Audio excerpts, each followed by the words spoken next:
Corey Baumeister playing Teamer Urzer, taking on Aaron Barich. She's on Golgari Yawgmoth. Corey's just always smiling. He's a very jovial guy. None of that is an act. He's honestly one of the most pleasant people to be around I have ever met. I know. Every time I interact with him, I'm like, this is just a happy person. Yep. What's the deal with that? I know. I don't understand it at all, but it's nice to see regardless. Corey going to lead on an Ether Spellbomb. I'm going to go ahead and take a read of that young wolf. Yeah. Wait, what? A 1-mana 1/1. I'm sure that's been a common experience this weekend. There you see our friend Young Wolf. Adorable little pupper. Now why, if it dies, what's the flavor here? It's young. So it's got many days ahead of it. I don't know. I have no idea why this I don't card would know come back. either. I mean, is it like a I feel like they should... a baby werewolf? But werewolves aren't immortal. They don't come back from the dead. This doesn't make any sense. Well, I feel like it should be like a wolf zombie. Right. Right, that makes sense. Starts as a wolf, comes back as a it's zombie. Just implied. It's an implied zombie. Meanwhile, over on Corey's side, played Engineer Explosives for 0, followed it up with an Emery. Get that on the battlefield. Hoping to hit a little gas in the graveyard. Don't really see anything going on there. Looks like a couple lands, Oko, and another Emery. That's just unlucky. Yeah, not much going on for Aaron, though. Just going to sit on that Young Wolf, pass the turn back. Corey's going to go ahead, crack Ether Spellbomb, take a draw. Now we can get the Emery chain going. Ether Spellbomb ready to recast. Corey's going to crack his fetch, go find a mana source. I have a feeling we will see that Spellbomb return. It's a nice little piece of interaction against this Yawgmoth deck. Seeing more Ether Spellbombs this weekend. Yeah, I feel like over the last couple of weeks they have been on an uptick. It's gone from 0 to 1 in some of the decks. Now we see, 2 of them running around here or there. It's just another card that feels like the opportunity cost is very low. But there are definitely spots where it's very, huge. Very high impact. Yeah, I've seen it be game-breaking several times already. Looks like it's time for Court of Calling. Believe we're going to get Dryad Arbor. That's the only option. There it is. I was about to say, not a lot of choices here. We're not getting Ornithopter or something. Right, I'm not missing any other zeros in there, I don't think. Nice little use of Court of Calling as a ramp spell. And now 4 mana available. Time for Yawgmoth. Looks nice. Ready to maybe get a couple cards from that Young Wolf. Cash and Dryad Arbor. The world's your oyster when you have a Yawgmoth in play. Yeah, step 1, minus on that Young Wolf. Gonna go ahead and draw a card. Who doesn't attack? Didn't need to. What are we doing here, Brian? Didn't need to. Come on. Unnecessary. Sure, we're going to draw almost our whole deck. Dryad Arbor going to do some more minusing. You're going to minus on Emery one more time. Dealt with effectively. In turn, going to pass back to Corey. Corey, a little bit of a sideways glance there. Now knows what Aaron's up to. Yeah. The jig is up.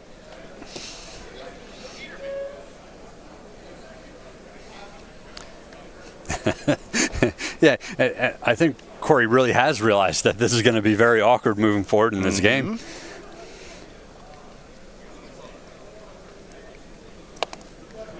Yeah, Aaron's only another undying creature away from basically drawing as much as she wants up to her life total. Usually find a Blood Artist from there. Yeah, the spell bomb is definitely a small, that's true. Hiccup in those plans.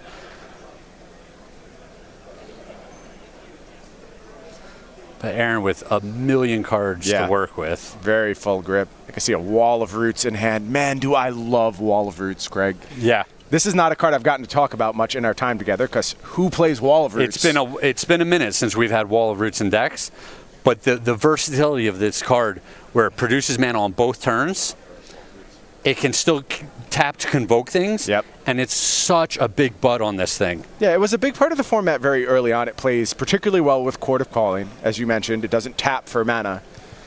So you can get 2 points effectively when you're casting Court of Calling. There you see Wall of Roots, a classic from Mirage. I'm sure I opened many Wall of Roots in booster packs back in the day. So here you see Young Wolf cast by Aaron, and that's going to merit a response from Corey. You got to go ahead, bounce that Yawgmoth right now. Looks like Aaron was lacking the 4th land to redeploy. No, so last turn she sacrificed the Dryad Arbor as one of her mana sources. Thank you. So a land was already played. Well, nice little follow-up, though. Karloff's Messenger. We've seen already this deck able to present a reasonable clock while still threatening the combo. Yes, and we've mentioned this before with multiple Undying things.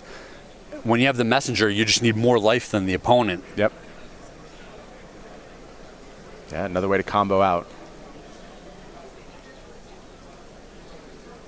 Yeah, it really feels like Corey's going to be priced into returning that Ether Spellbomb for a while now.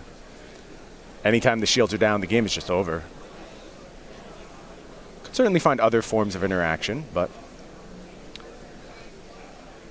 All right, here's Emery returning Mox Opal, representing Cryptic Command, possibly. Yeah, that is very telling when he doesn't go to get the Spellbomb back. Yeah, and just passes the turn back. It's either a Cryptic Command or a savage bluff from Corey. Wouldn't put it past him. An incredible Magic player is Corey Baumeister. Aaron, meanwhile, content to just attack. Here comes the squad. 6 damage.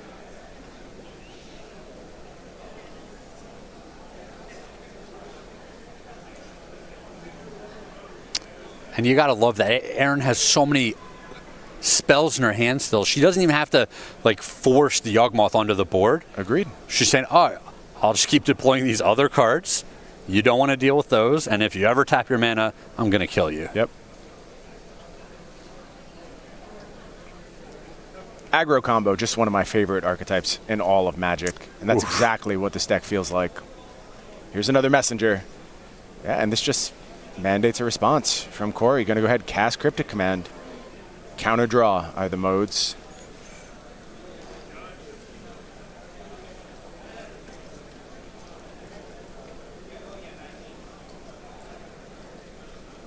Going to go ahead and crack a bauble. Takes a little peek and draws for the turn. Does Corey.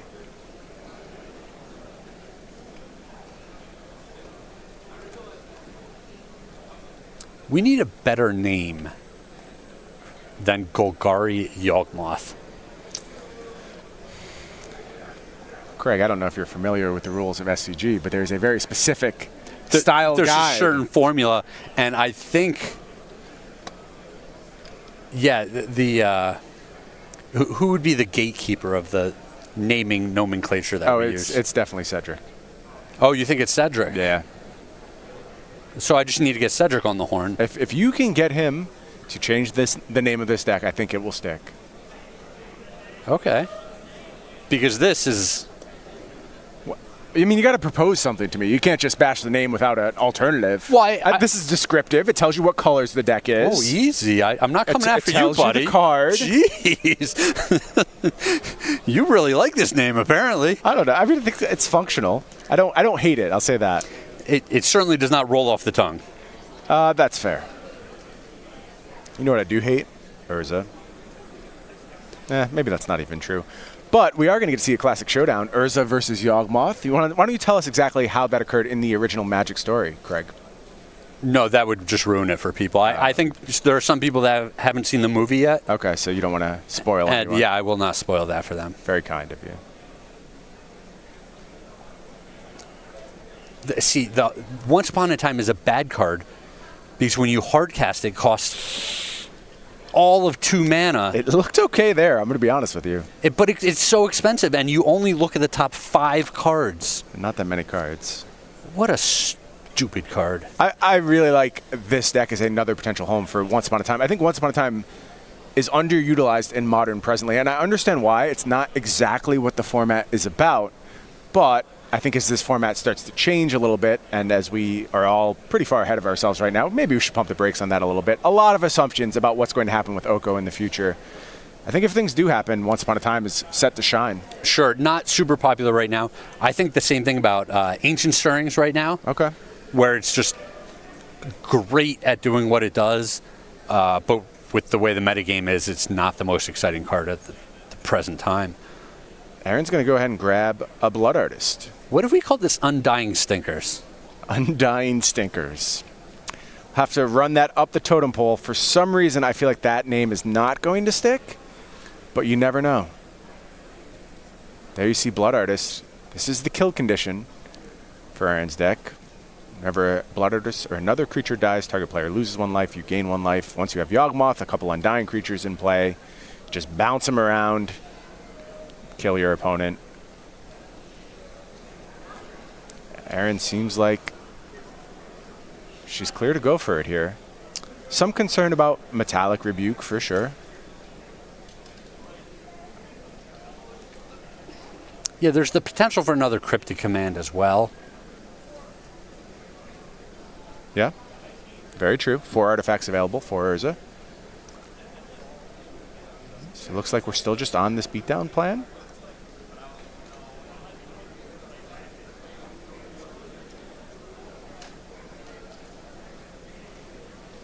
Here comes Messenger. So it's bigger. Getting pumped by the Noble Hierarch. Yep. So, no effective blocks. yeah, initially I was like, well, Urza just has to get in front of this thing, right? But the answer is no, and Corey's going to fall to just 2. So yeah, you don't want to lose your Urza. There's some allure of trading your construct with it, but then you're still taking a boatload of damage from the Messenger coming back and the double Blood Artist trigger, so you're actually not gaining anything by trading with it. So you might as well take the damage and leave your construct on the battlefield. Yeah, and your entire offensive capacity is just gone as well. Looks like Corey wants to act before the turn heads back to him. I see a Galvanic Blast in hand. That's going to head at that Blood Artist. That means Corey falls to just 1. This Messenger is a huge nightmare now. Now there's only 1 Blood Artist in the deck, so that particular combo kill is gone. As long as that Messenger is around, though, you don't really care all that much. Plenty of ways to get the job done if you get your Sacrifice Outlet out. Well, and there's more Messengers in the deck. That as well. So just any tutor effect would be able to get the job done. Right. Yeah, I mentioned Aaron's deck, very adept at putting you into the squeeze, making you feel like you have no good options. You see Corey feeling a little bit of that here. Gonna go ahead and play Gilded Goose. Oh, that's an important one. Yeah, that's a way to recoup some life. Yep. Pretty big find. Well, this game's gonna get sticky, Craig. We need more permanence on the battlefield, is what you're saying? Don't you worry. Every single one of these cards is capable of putting permanence on the battlefield, so. Okay, I was worried for a second there. Emery's going to go ahead, bring back a permanent. Maybe Urza wants to spin, see if it can find some permanence. Gilded Goose can produce permanence. Plenty of permanence.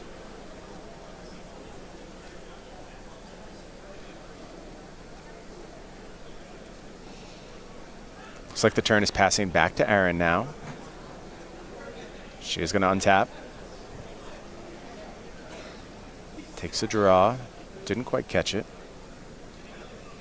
Yeah, we know Aaron still has that Yawgmoth rolled up, right? Yeah, absolutely. Strangleroot Geist is the other card. Can't really get the third one.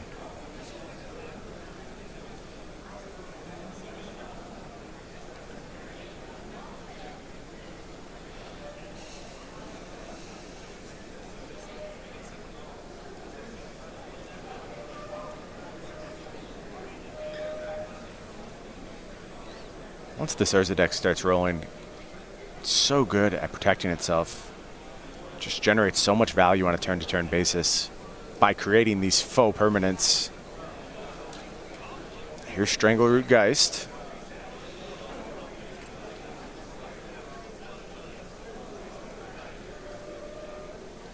So we're going to start tapping some artifacts.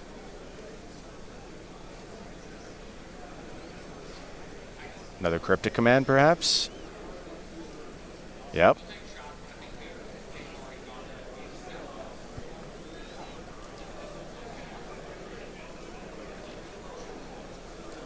It's the new PTQ Cryptic Command that we're looking at there? Yeah, the foil one. Very nice. Corey's got to have another counterspell in his hand, or else he's just basically committed suicide. Here's a Cavalier of Night. Okay. That's one you don't see very often. No. Lots of text on that one. It is not. And this is going to be able to sacrifice that messenger, potentially present lethal. We know there's outs. Certainly can crack a food. There is another cryptic command. Yeah, there had to be. Yeah, makes sense.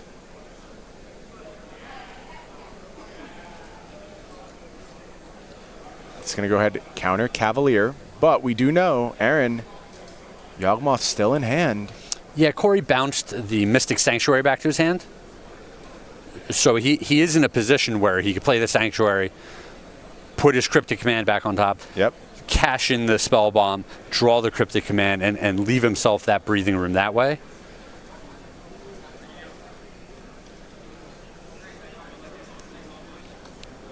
And in the meantime, Urza's just giving him all the mana to do this. Yeah, there you see. Cryptic Command goes back on top.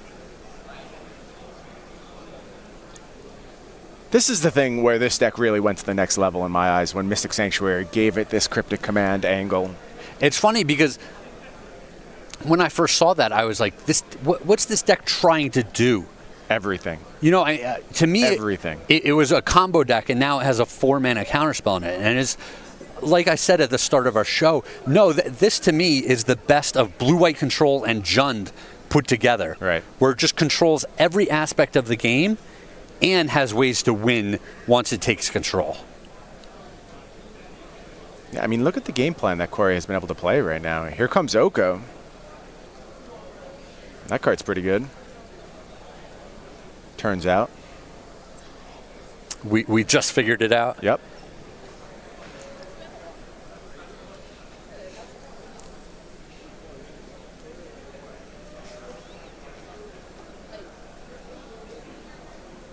Corey really racking his brain here. It's a perilous situation for sure. Yeah, he's in a tough spot. He wants to gain life just to give himself some breathing room in case something ridiculous happens with the messenger.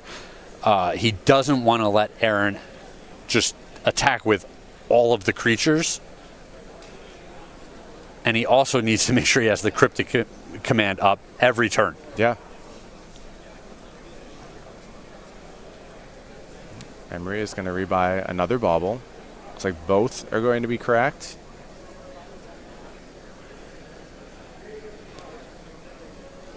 Oko's going to do something. Food. Well, the food is great because if you need it, it's there as another mana source. Right. And if you don't need the mana, add your life total. Yeah, it's the life.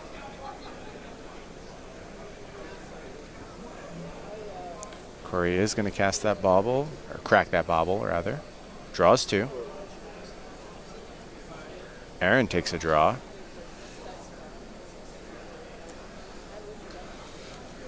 Feels like Aaron really needs to get to a spot where Corey is forced to use that Cryptic to prevent combat. Well, looked like a Court of Calling in Aaron's hand. Ooh, that's a nice one. I might be wrong, but if it was, that one's huge because it's instant speed. Agreed.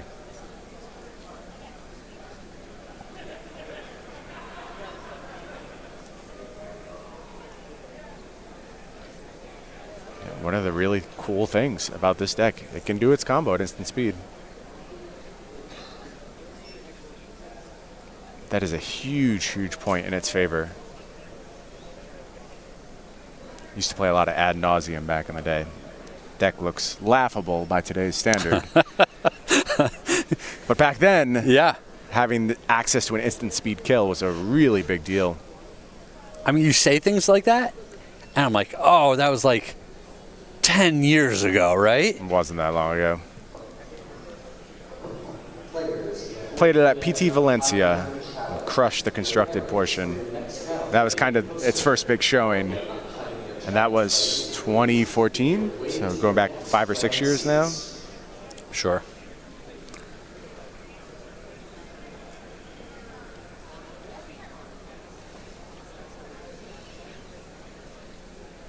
Combat time. Aaron would have loved to see Corey fire that Cryptic at that point. Not going to happen. Line up some blockers. Yeah, I like this.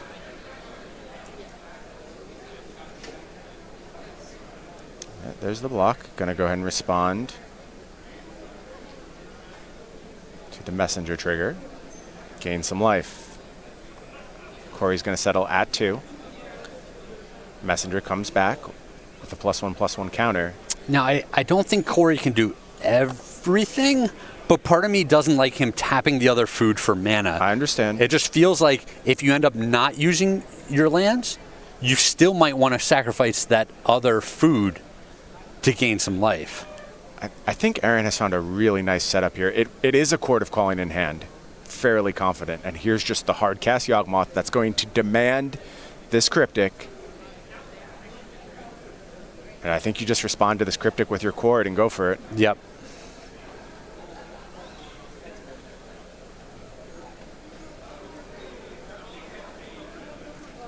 Corey's thinking about modes right now.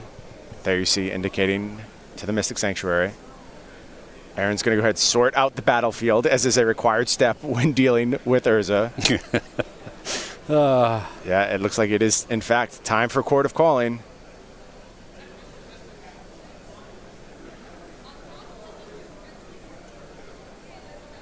And that's going to fire for 7. I think we minused on that Wall of Roots. And that's going to be enough to go get another Yawgmoth and win this game if Corey does not have another response.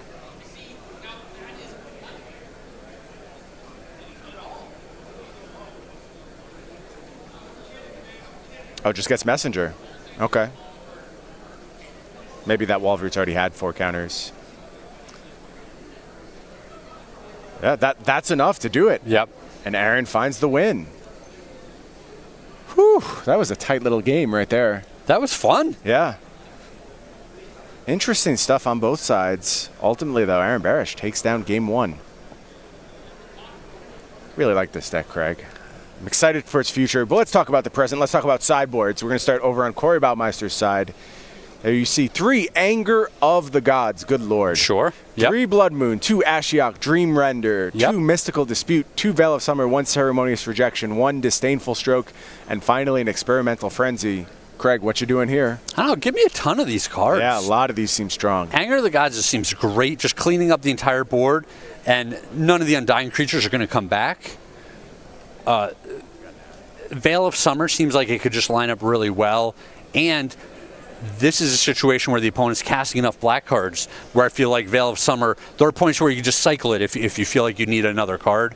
I think Disdainful Stroke is strong.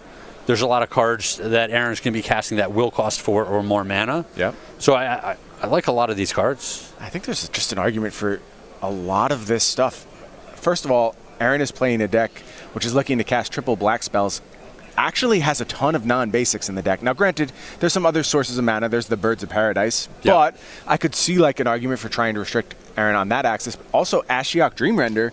Aaron is in the deck all the time. There's tons of searching to be done. Yep. So, and controlling the graveyard as well can occasionally be relevant, although at that speed, it's really not going to have the effect you were looking for. So I think there's some reasonable options here for Corey. Going to have to kind of rebuild the deck on the fly. I don't think this is a heavily tested matchup for Corey, but Corey plays a ton of Magic. He has seen this deck around. He at least has some plan. Sure. Meanwhile, over on Aaron's side, she's looking at 2 Thoughtseize, 2 Veil of Summer, 2 Damping Sphere, an Abrupt Decay, an Assassin's Trophy, Thrashing Brontodon, Plague Engineer, Obstinate Baloth, a Phyrexian Revoker, Reclamation Sade, Yixlid Jailer, and finally a Kitchen Finks. Craig, what do you want to do for your Aaron? Again, lots of cards that I could see coming in this matchup. In these controlling matchups, I like Thoughtseize a lot. I think stripping a key card is important, and just having that information to know exactly how you want to play the game is good. Veil of Summer seems really strong against all of these Urza decks. And then a smattering of these other things where Abrupt Decay and Assassin's Trophy, there's a lot of versatility there. Potentially the Phyrexian Revoker is strong enough. So there's just tons of options here. A lot of options as we head into Game 2. We know you have a lot of options when it comes to what Magic you want to watch, but nothing's better then SCG's YouTube page, Versus Live, Commander versus Flashback, and the best of the SCG Tour, all available for you at youtube.com/Star City Games. Of course, Corey Baumeister, heavily featured on that YouTube page. You can see him dropping bombs over there, playing the Versus Live series, all that good stuff. Does that mean he swears a lot? No, that's not what that means, Craig. Craig, very familiar with the SCG offerings, I see. Up to speed on the latest. It's all good, Craig. Don't worry. Well, we'll check out the YouTube page after this round. Every time I hear the kids say dropping bombs, I it's know. like, usually not an appropriate thing. I know. These kids with their language and their words. Well, in the slang, I'm just so old, Brian, I can't keep up. I don't know what these things mean. I feel you, Craig. I feel you entirely. It's getting hard. I'll tell you, getting older, I have these mystery hairs now that, where do they come from? Craig, that's it. I am stopping this discussion right here. Nobody wants to hear about your mystery hairs. I can't think. People would rather watch Oko Mirrors for 10 hours than hear about Craig Krempel's mystery hairs. I promise you. I'm just saying, getting old, it's not easy. It's not. This is very true. Players looking at their opening sevens, having a little think. Corey seems puzzled. Gonna mulligan. Aaron says samesies. Gonna shuffle those back in. You know who's not old? Aaron Barich. And she has continued to crush the SCG Tour despite that fact. She really has. 23 years old. 3 open top 8s last season. All-time 9 open top 8s. Of course, an invitational win as well. Capitalized on her only trip to the top 8 there, and streams over on twitch.tv/RuneClaw Barich. You would already know about this deck had you been checking out her streams. Continues to grow as a player, gets better and better as time goes on. Corey's just had enough. Yeah, Corey left. Wow. He mulliganed into the Nether Realm. Yeah, that is a shellacking that Aaron laid on him. Love to know what happened to Corey. I'm assuming he exploded until I get further word from the people down there. Well, the only logical conclusion. There was a tornado watch, right? Right. Yeah, it's possible Corey was blown away. Just sucked right up into a funnel. Very possible.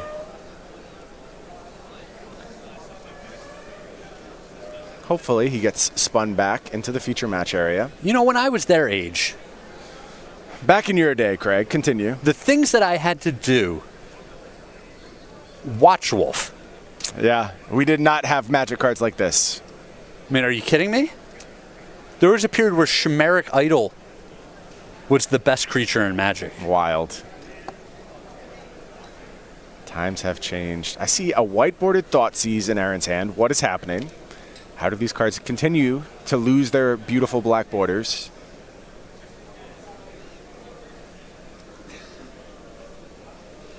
Corey is going to be on the play for this matchup.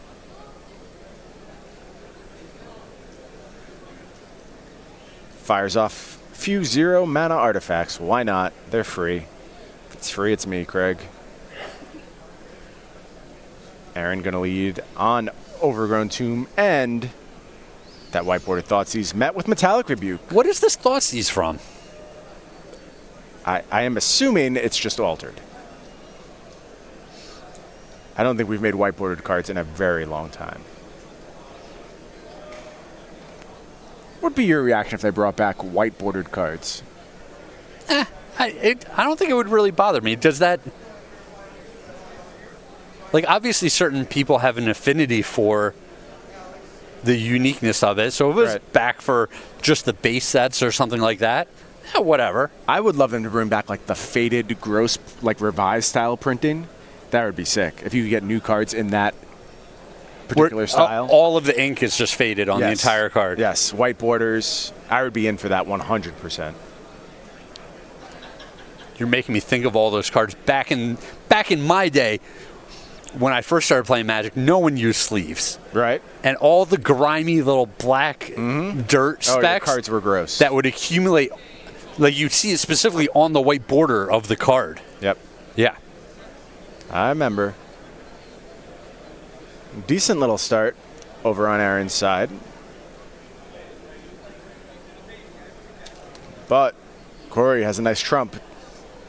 It's Oko, Thief of Crowns. Aaron, obviously a very creature-centric deck. You know what really hates on creatures? Okay.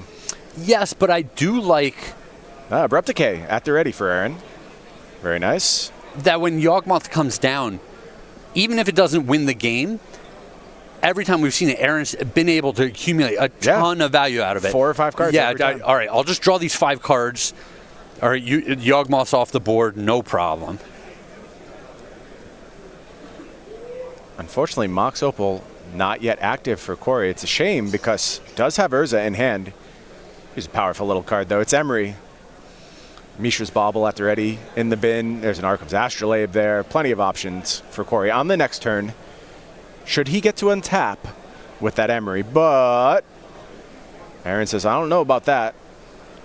Yawgmoth, does Corey have another Rebuke? It's like the answer is no, and Yawgmoth's going to come down. And like you said, Craig, it just has to hit the battlefield now, and it's going to get some cards back into Aaron's hand. Yeah, a ton of cards, too. Here's Young Wolf, minus on that Emery. Take a card. Assume we're going to cash in that Jeremy Knoll plant token. Yeah, get rid of that counter on Young Wolf. Another card. Time to kill that Emery now. And another thing that's nice about this is that Aaron can just leverage her life total to the maximum, right? Yeah. Like the Urza decks generally are not pressuring the opponent. And even if they are, it's a 3/3 body on the ground, which Aaron can easily put creatures in front of.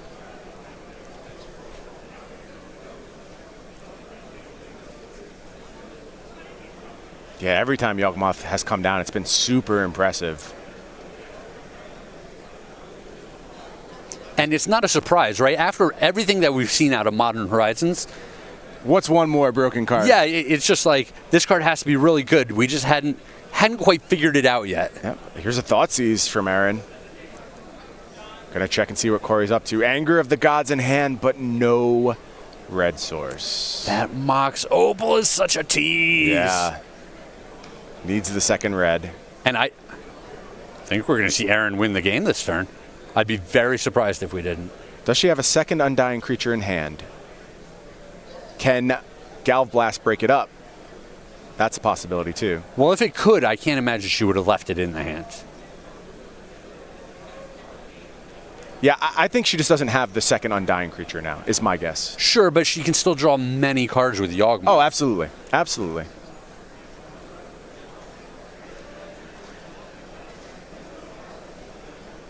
Three mana tapped. Reclamation Sage. Yeah, deal with that Opal now. And it looks like Aaron's taking the value town approach. Where I don't have to win this game. Yeah. Your hand is so bad. Even if Corey hits a second red source here, you just cash in everything and you're full on gas again. Yep. Well, Yawgmoth's still on the board. One of your Wall of Roots is still on the board. You have 10 cards in your hand. Yeah, and Aaron just beating down now. Here's a Messenger. And that's going to do it. Yeah, Corey has the opportunity to react to this, but bounce that token around. My goodness, do it one more time. Yeah, and that's going to get the handshake, and Aaron Barich takes down Corey Baumeister 2-0, 7-0 with Craig's favorite name deck.